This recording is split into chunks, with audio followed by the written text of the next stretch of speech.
I was wrong. I'll admit it. I was wrong. Are we having fun yet?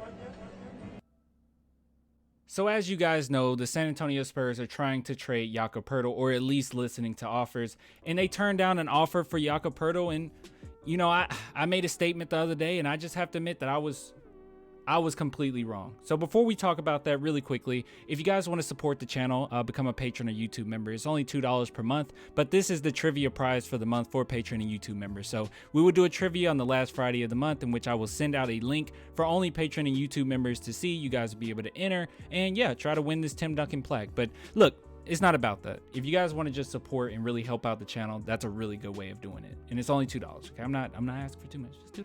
Just $2. Link in the description. All right, so let's talk about this. So obviously, we've talked about this quite a bit. It's been reported quite often that the San Antonio Spurs were looking to move Jakob Poeltl, or at least listening to offers. Now, the offer that they actually received from the Chicago Bulls was, all we know right now is that it was a future first-round pick. So I don't know what exactly that looked like, but yes, let's be honest, the Bulls didn't have a lot to offer. The Spurs in particular wanted a first-round pick along with a pretty decent player. And I said something the other day, which I'm just going to be honest, I was completely wrong. I was not thinking how I should have been thinking.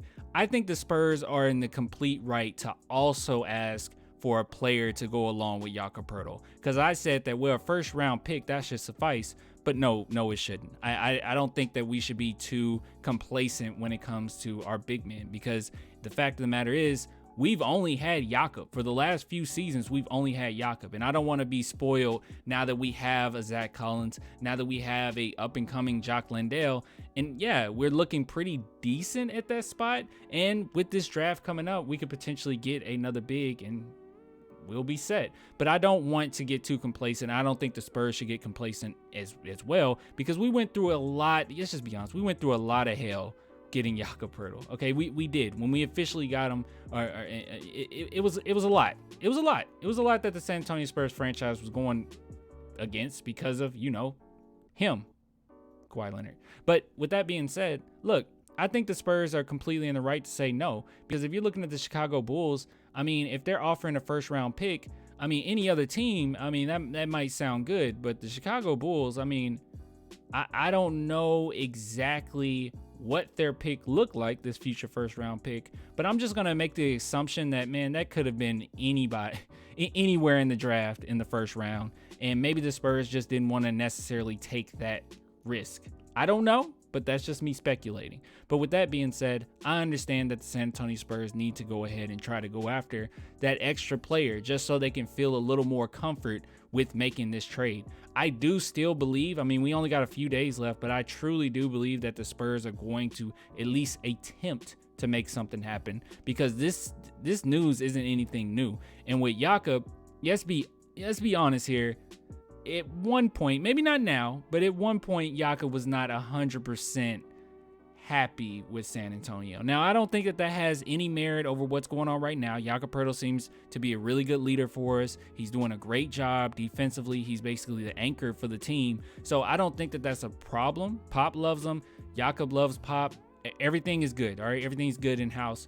But I will say that, look, the Spurs know that he is, and I hate to say it this way, but he is and will be replaceable. But most importantly, teams like the Chicago Bulls need him. So they don't necessarily want this to be a cheap acquisition. They want them to actually give us something if we're going to give you Jakob, because we know how badly you want Jakob. We know how important he is to the league. But also, we also understand that, hey, we need something in return, because we can't just give up a center when centers in today's NBA is becoming more and more unavailable. So I understand it, and I was completely in the wrong there. Yeah, the Spurs, do what you got to do. Try to get the best offer possible. And if you don't trade Jakob Poeltl, it's not necessarily like a problem with this or anything. It doesn't make us take a step back or makes anything necessarily worse. If anything, it can just become better if we traded them. But not trading them doesn't do anything. We'll still be fine.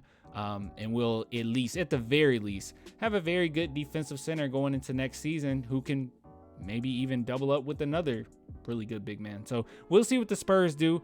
But that's just the video for today. That's all I got. But if you guys want to really support the channel, as I say, you can become a YouTube Patreon member. Really helps. I know some people are like, dude, it's only $2, which it adds up. Okay, the more support, the better the prizes, the better I can give content to you guys, because you guys really keep me going, because this is awesome. All right, I'm getting off my soapbox. I'll give it you guys later, dude. I cannot talk. But yeah, deuces.